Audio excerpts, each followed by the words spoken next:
गुरुजी की प्यारी संगत को जय गुरुजी। और गुरुजी आपका अनंतम शुक्राना कि आपने मुझे इस काबिल समझा कि मैं आपके कल्याण सत्संग के रूप में आपकी संगत तक पहुंचाऊं।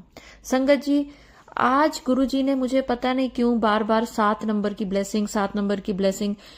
आज जो भी संगत इस वीडियो पे रुकी है उसको 7 नंबर से रिलेटेड कोई ना कोई काम बनने वाला है। आज वीडियो के टाइम आपके दिल या दिमाग में जो परेशानी या जो ब्लेसिंग चल रही है, आपको कुछ चाहिए तो वो भी मिलने वाला है, चाहे घर है, चाहे नौकरी है, चाहे कार है।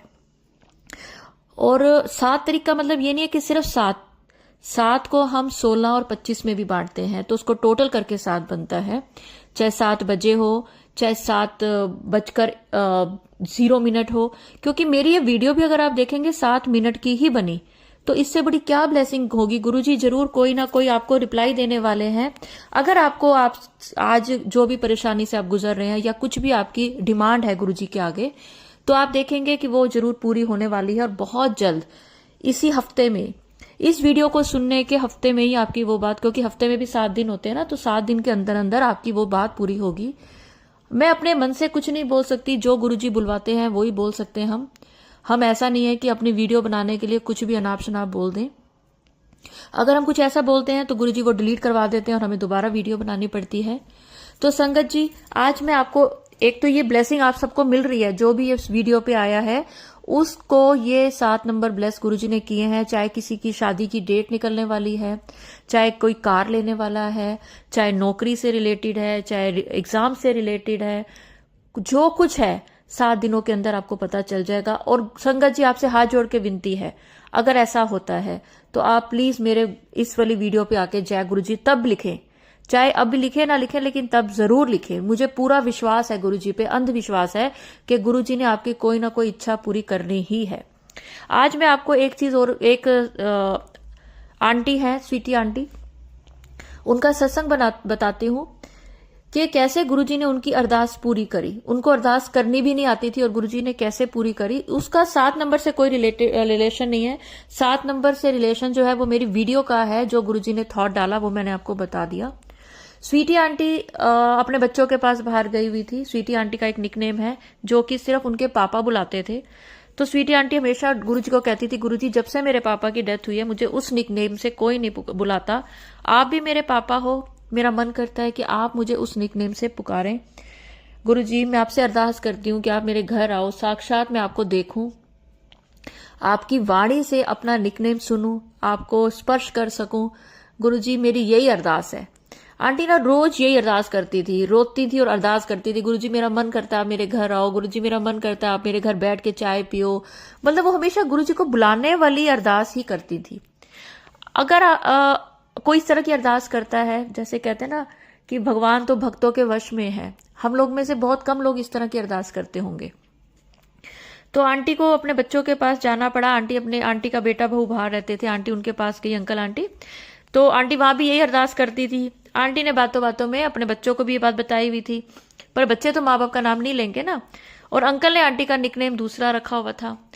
तो आंटी जब वापस आने लगी तो आंटी बहुत उदास थी। आंटी ने रसोई में खड़े होकर रो रही थी कि गुरुजी मेरे बच्चों का ध्यान रखना, मेरे बच्चों के साथ रहना, मेरे बच्चों के सिर पर अपना आशीर्वाद रखना, जैसे हर माँ बाप करते हैं कि गुरुजी मेरे बच्चों के अंग संग रहना। आंटी ना ऐसे अरदास करते रहते थे, वो कुछ भी काम करें उनके मुंह से ये अरदास ही निकलती रहती थी। अब हुआ क्या, अंकल वहां से निकले तो अंकल ने आंटी को रोता हुआ देखा तो अंकल भी उदास थे। अंकल बच्चों के पास गए तो ऑब्वियसली बच्चे भी उदास थे। अब अंकल ने बच्चों को बोला कि मम्मी तो रो रही है, तो अब चुप कराने का काम तुम्हारा। इतनी देर में आंटी जो बच्चों के लिए मांग रही थी, अरदास कर रही थी, गुरुजी मेरे बच्चों के अंग संग रहना, आंटी को एक आवाज आई अपने निकनेम की। आंटी को लगा ये गुरुजी ने बुलाया है।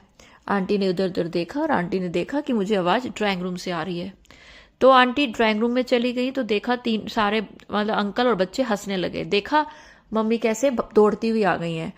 तो उन्होंने कहा कि मैंने अपना निकनेम सुना। तो उनकी बहू कहती है, मम्मी ये वो मैंने आपको पुकारा था, मुझे पता है आपको निकनेम अच्छा लगता है अपना, कि आपको कोई बुलाए, तो मुझे लगा आज आपका मूड खराब है तो मैं आपको निकनेम से बुलाऊं। देखिए गुरुजी की ब्लेसिंग क्योंकि हम गुरुजी को साक्षात देख लेंगे तो शायद उनका ऑरा हम बर्दाश्त नहीं कर पाएंगे, या गुरुजी की वाणी से अगर हमारा नाम निकलेगा तो हम विश्वास नहीं कर पाएंगे, हमें लगेगा कि शायद मेरे को धोखा हुआ है कि गुरुजी बुला रहे हैं। लेकिन गुरुजी ने उनकी बहू को बोला, उसको ब्लेस करा, तो इससे दो चीजें स्पष्ट हुई। एक तो गुरुजी अरदास सुन रहे थे, दूसरा गुरुजी आंटी के बच्चों के आसपास हैं, बच्चों को भी ब्लेस कर रहे हैं। आंटी तो सिर्फ अरदास करती थी कि आप मेरे बच्चों के साथ रहो, आज गुरुजी ने दिखा दिया। उनकी बहू ने बोला कि मम्मी मुझे गुरुजी ने आज्ञा दी कि मैं आपका नाम पुकारूं, आपको खुश करूं, ताकि आपको विश्वास हो कि गुरुजी इस घर में हैं, हमारे आसपास हैं, हमें दिखाई नहीं दे रहे लेकिन गुरुजी हैं। तो आंटी को इतना विश्वास हुआ कि आंटी ने कहा कि मैं उस दिन के बाद नहीं रोई, मुझे विश्वास हो गया कि अब मेरे बच्चों के साथ कभी गलत नहीं हो सकता, बुरा नहीं हो सकता। मेरे गुरुजी ने मेरी अरदास सुनी है, जो कि मैं सच्चे दिल से अरदास करती थी। हर माँ बाप करते हैं, हर माँ बाप को चिंता होती है अपने बच्चे की, तो हम भी गुरुजी के बच्चे हैं, गुरुजी को हमारी चिंता है। आप गुरुजी से जुड़ने के बाद गलत काम नहीं कर पाते, क्योंकि आपको लगता है गुरुजी हमेशा मेरे आसपास हैं। आपके साथ आपकी वाणी में मधुरता आ जाती है, क्योंकि आपको पता है गुरुजी सुन लेंगे तो गुरुजी को बुरा लगेगा कि मैं गलत बोल रहा हूं। आप किसी के लिए बुरा सोच भी नहीं सकते, क्योंकि आपके दिमाग में भी गुरुजी हैं, वो आपको बुरा सोचने, किसी का बुरा करने, किसी के लिए गलत सोचने के लिए रोकते हैं। संगत जी, अगर आपके साथ भी गुरुजी ने कभी कोई कल्याण किया हो, छोटे से छोटा या बड़े से बड़ा, आप प्लीज उस सत्संग को मेरे को व्हाट्सएप पे भेजें, चाहे लिखकर चाहे बोलकर, क्योंकि गुरुजी कहते थे सुनाने वाले का भी भला, सुनने वाले का भी भला। और अब तो मेरे को ये थॉट डालते हैं कि लिखकर भेजने वाले का भी भला। और अगर मेरा चैनल आपने सब्सक्राइब नहीं किया तो प्लीज करें, और अगर मेरी वीडियो अच्छी लगे तो लाइक एंड शेयर जरूर करें। जय गुरु जी।